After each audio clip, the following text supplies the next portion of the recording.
During what are clearly challenging times for the print industry in Scotland, the NUJ encourages members to look at expanding their skills into different areas. There are two courses in the field of television news. One is in television news production and the other is in television news reporting. To understand one, you have to understand the other, because the language used in the television news industry is different from the language used in the print industry. So first of all, let's look at the production course. And to familiarise ourselves with that, we have to first of all have to look at one of these. Most of you will have heard of a television news running order, and here's a very simple example of a typical running order. If you're not used to them at first glance, it's difficult to understand what it all means. Television news uses various technologies, as it's important you become familiar with them. We also have to understand that the way we think in television news is different, in that we have to consider things not in word counts or column inches or centimetres, but rather in terms of minutes and seconds. But before that, let's have a quick scan through the running order. Here in the corner, it gives us a time. Basically, it tells us here that the first item, which is the opening titles, that's the branding of the bulletin, which you see in every television news programme that's ever on the telly. It tells us that it's 10 seconds. So again, this is us thinking in seconds rather than words. So it tells us that the newsreader is Danielle, that she's reading over several films, which means she's out of vision, OOVs. So she's talking over these films. As I say, it's 10 seconds duration. So she has to finish at exactly 17:15:10.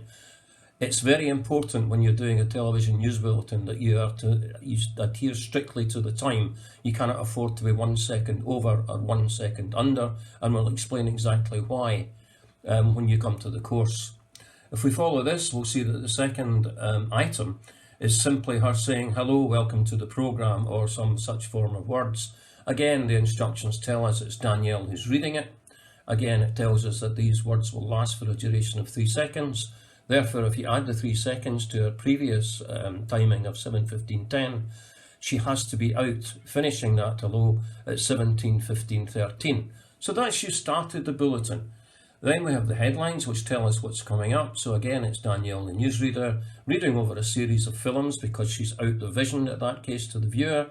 It tells us that they're 45 seconds in duration. And it tells us again that we have to be out at 17:15:55. Basically, this is the principle of a bulletin.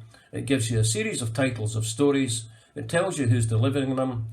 Here, you'll see the words here, PKG. That's simply a package, which means that there's a pre-recorded reporter's voice over film.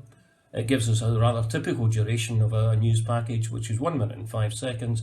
And again, we see that we are stuck with a running time, with an out time of 17:17:00. So it is so precise. And that sets the tone for the rest of the bulletin, and indeed for every other news programme that you'll ever watch. So that's a very brief explanation of what a television news running order looks like. And that is done by production journalists. Those are the people who look after that side of things. But of course, then we have television news reporting. Now, the principles of journalism remain the same no matter which platform you're using at that particular time. But the practicalities of delivering them are manifestly different. So the television news reporting course will teach you all the tips and techniques that you need to use to make the transition from print into broadcasting. There are all sorts of different things that you need to learn. So this course will give you a simple introduction to that. And apart from anything else, it's jolly good fun.